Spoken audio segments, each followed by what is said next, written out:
Bon, il y aura sûrement un petit cut au montage, donc parce que il y avait du bruit, donc bref.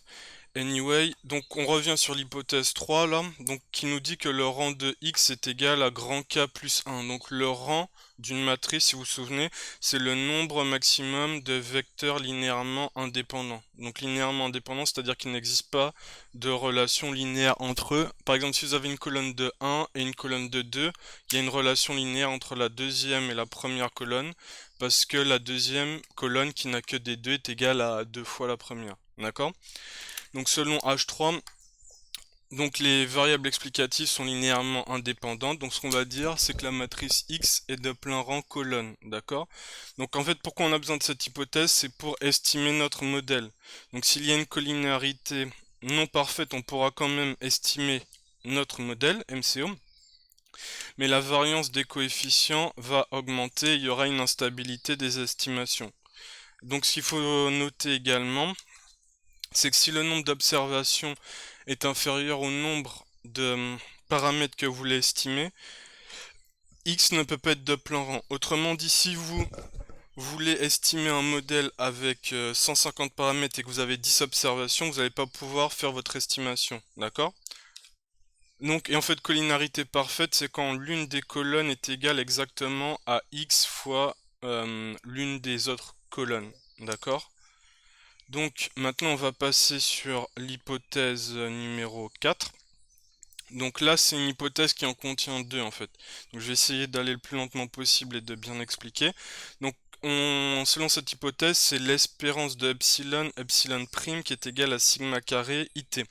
Donc le prime c'est pour dire la transposée de la matrice, d'accord? Le sigma carré it, donc it c'est pour dire la matrice identité, sigma carré, donc c'est la variance, enfin c'est oui c'est la variance du terme d'erreur, d'accord? Donc on nous dit quoi? Que H4 c'est une hypothèse qui combine l'absence d'autocorrélation des erreurs et l'homocédasticité, ok? Donc, absence d'autocorrélation des erreurs, donc je vous le dis rapidement, donc c'est que l'erreur commise à une date est indépendante de l'erreur commise à une autre date. Par exemple, aujourd'hui vous commettez une erreur de prévision, elle va pas dépendre de l'erreur que vous avez commise hier ou avant-hier, ok? Et ensuite, homocédasticité, c'est tout simplement que la variance de votre terme d'erreur est constante au cours du temps, ok? Donc, essayez de garder ça en tête, mais je vais revenir dessus juste après, ne vous inquiétez pas. Donc, on a l'espérance de epsilon, epsilon prime. Donc, on a la variance de epsilon, donc sur la diagonale. Donc, je vais vous montrer en même temps. Voici la magie du curseur. Donc, on a variance de epsilon 2, variance de epsilon t. D'accord? Donc là, sur la diagonale de la matrice de variance-covariance, vous avez tout simplement les variances du terme d'erreur à chacune des dates. En t égale 1, t égale 2 et t égale grand t. Et ensuite, sur les termes antidiagonaux, vous avez la covariance des termes d'erreur, enfin des termes d'erreur plutôt entre eux à chacune des dates, d'accord? Donc qui va vous donner la relation entre le terme d'erreur en t égale 1 et t égale 2, d'accord? Entre le terme d'erreur en t égale 1 et t égale 2 aussi, ok? Donc on peut le réécrire différemment, espérance de epsilon 1 au carré, espérance de epsilon 2 au carré, etc., etc., d'accord? Donc si vous demandez pourquoi on peut le réécrire comme ça, c'est dû au fait que l'espérance du terme d'erreur à toutes les dates est nulle. Donc c'est l'hypothèse numéro 1. Ok? Mais c'est pas le plus fondamental. Maintenant, donc ce qu'on va faire, c'est simple. Enfin, on va essayer de dire que c'est simple, même si en visio c'est pas forcément le plus simple à expliquer. Donc je vais vous montrer comment ces deux hypothèses affectent la matrice de variance-covariance. Donc au début en fait on part de ça, ok, on considère ça. Donc on sait qu'on a l'absence d'autocorrélation des erreurs. Donc ça va affecter la covariance du terme d'erreur, parce que c'est ce qui va vous donner le sens de variation enfin le sens de variation des deux erreurs ensemble, d'accord? Donc, selon cette hypothèse, donc les termes d'erreur sont non autocorrélés. Ok? Donc, s'il y a une non autocorrélation du terme d'erreur, ça veut tout simplement vouloir dire que la covariance entre le terme d'erreur en t égale 1 et t égale 2 est égale à 0, etc., etc. Donc, tous les termes antidiagonaux, vous voyez que c'est des covariances, que ce sont des covariances. D'accord? Ici aussi, ce sont des covariances, excusez-moi. Du coup, on met 0 partout. Donc on est au calme, ça nous simplifie la vie. Il y a des zéros partout, sauf sur la diagonale. Et sur la diagonale, on a aussi une simplification. Pourquoi? Parce que tout simplement, on a l'homoscédasticité qui est là pour nous simplifier un peu la vie. Ok, c'est génial. L'homoscédasticité, elle dit quoi? Ben, elle dit que... elle dit quoi? Très bonne question. Donc que la variance du terme d'erreur est constante au cours du temps et égale à sigma carré epsilon. Ok?